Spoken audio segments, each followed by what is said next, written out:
Hello everyone, good afternoon. আর এখন বাজে হচ্ছে 12:30 বাজে। আর আমি এই ভিডিওটা করার একটা কারণ আছে, তোমাদের বলছি। আর সবার আগে তোমাদেরকে বলি শুভ বিজয়া। আমি দুর্গাপুজোর পর এই ফার্স্ট ব্লগ শুরু করছি আবার। আর দুর্গাপুজোর পর থেকে আমার প্রচণ্ড ঠান্ডা লেগে গেছে। আর আমাদের অষ্টমী নবমী যেদিন একদিনেই পড়েছিল, আমাদের বেরোনোর কথা ছিল, আমরা বেরোইনি কোথাও, কারণ প্রচণ্ড ঠান্ডা লেগে গেছে। আমার ঠান্ডা লাগে নাই বলা যায়, লাগে না, বাট যখন আমার লাগে তখন আমার একদম সারতে চায় না।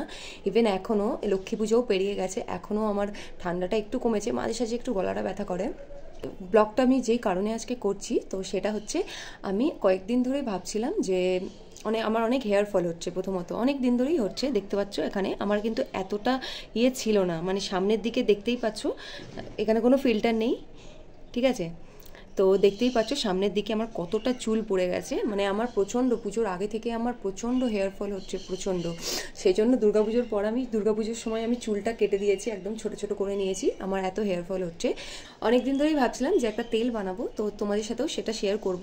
আর কোনো কিছুই দেখবে এক সপ্তাহ পর তুমি রেজাল্ট পাবে না, তুমি 1 মাস সেটাকে ব্যবহার করবে, তারপরে তুমি রেজাল্টটা পাবে। তো সেই জন্য আজকের বিকেলে, এখন আমি বানাবো না, আমার শরীরটা একদম ভালো লাগছে না, আমি এখন দুপুরে লাঞ্চ করিনি, এখন খাবো দাবো।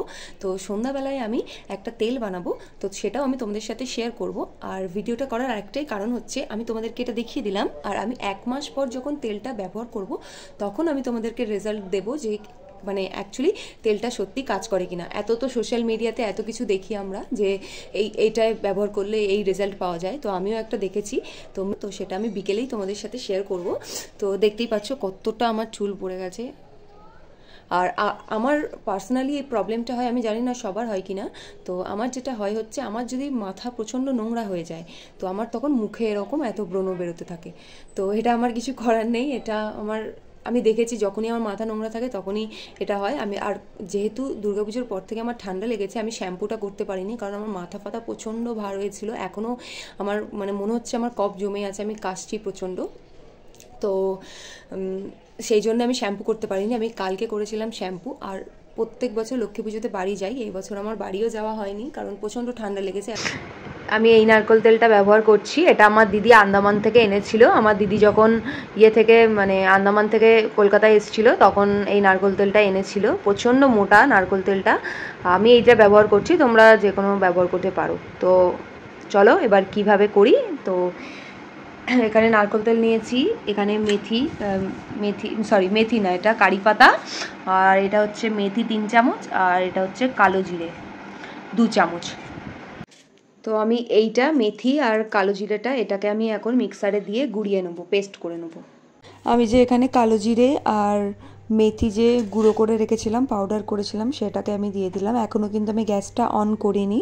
তো আর মেথি তোমরা শুকিয়ে দেবে, মানে ভেজা জলে মেথিটা দেবে না। আর নারকেল তেলটা আমি কোকোনাট অয়েলটা এর মধ্যে আমি পুরোটা দিয়ে দেবো, পুরোটা দেবো না অ্যাকচুয়ালি, তেলটা প্রচণ্ড মানে মোটা। আর তোমরা এখানে অন্য উপকরণও ব্যবহার করতে পারো, অনেকে জবা পাতা দেয়, এরকম দিতেই পারো। আমার ঘরে এই কটাই অ্যাভেলেবেল ছিল, সেই জন্য দিয়েছি। আর ক্যাস্টার অয়েলও দিতে পারো। আর তারপরে এটাকে আমি একদম মিডিয়াম ফ্লেমে ফুটিয়ে নেব 5 থেকে 10 মিনিট, 10 মিনিট না করলেও চলবে, জাস্ট 5-7 মিনিট এরকম করে টকবক করে ফোটাতে হবে। তারপর এর রঙটা আপনি ছেড়ে যাবে, দেখতেই পাবে। তো আমি এখন গ্যাসটা অফ করে দিয়েছি, সরি। আর এখানের কালারটা দেখতে পাচ্ছ কেমন এসছে। তো এটাকে আমি এইভাবে রেখে দেবো, যখন ঠান্ডা হবে তখন আমি বোতলে ঢালবো। সো কালকে তোমাদেরকে বলছিলাম আমি তেলটা বানিয়েছি, আমি রাত্রিরে ঢালিনি, আমি সকালে উঠে আমি রাত্রিরে ঢেলে দিয়েছিলাম, বাট তোমাদেরকে আমি দেখাইনি, এখন তোমাদেরকে দেখাবো। এই রকম এইটা হচ্ছে সেই তেলটা যেটা দিয়ে কালকে রাতে যেটা তোমাদের দেখালাম বানিয়েছি। তো এটা আমি এখন এই বোতলে ঢালবো।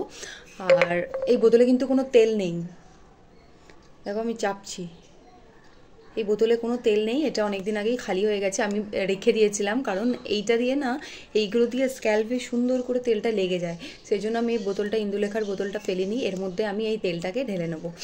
আর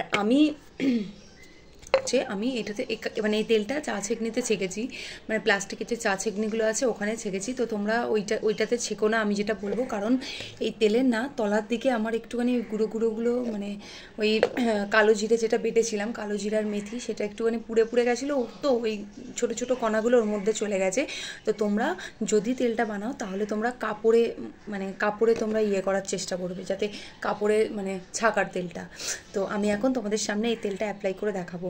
আর এই ব্রাশটা এরকম দেখবে ইন্দুলেখার বোতল পাওয়া যায়, যাদের বাড়িতে আছে তারা এগুলোকে ফেলবে না, তারা এইভাবে তেল ঘরে বানিয়ে ইউজ করতে পারবে, খুব সুন্দর স্ক্যাল্পে লেগে যায়। আর তোমরা সবাই জানো তেল সবসময় মাথার স্ক্যাল্পে লাগাতে হয়।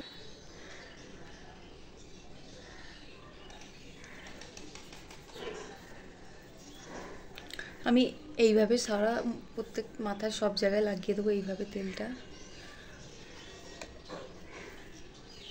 দেখতে পাচ্ছ আমার সামনে এখানে অনেকটা চুল নেই, খালি হয়ে গেছে, এত চুল হেয়ার ফল হয়েছে না।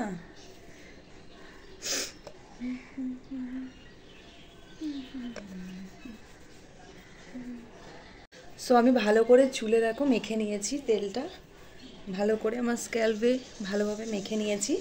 তো আমি কিন্তু এই জায়গাগুলোই বেশি লাগাইনি, কারণ এইখানে তেল দেয় না বেশি, তো আমি এখানেই দিয়েছি। আর আজকে সারা দিনটা আমি তেলটা রেখে দেবো, আমি কালকে যখন সকালে স্নান করব তখন আমি শ্যাম্পু করে নেবো।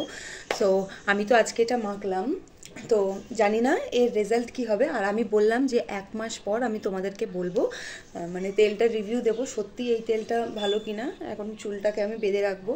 সো আমি একদম মানে চুল ছেড়ে থাকতে পারি না এরকম, আর তেল মাখা চুল আমি একদম ছাড়তে পারি না। সো চুলটাকে আমি এখন বেঁধে রাখবো। সো যাই হোক, যদি এই ভিডিওটা তোমাদের ভালো লাগে তাহলে অবশ্যই আমার ফেসবুক পেজটা তোমরা ফলো করতে পারো। আর আজকের মতো সবাইকে টাটা।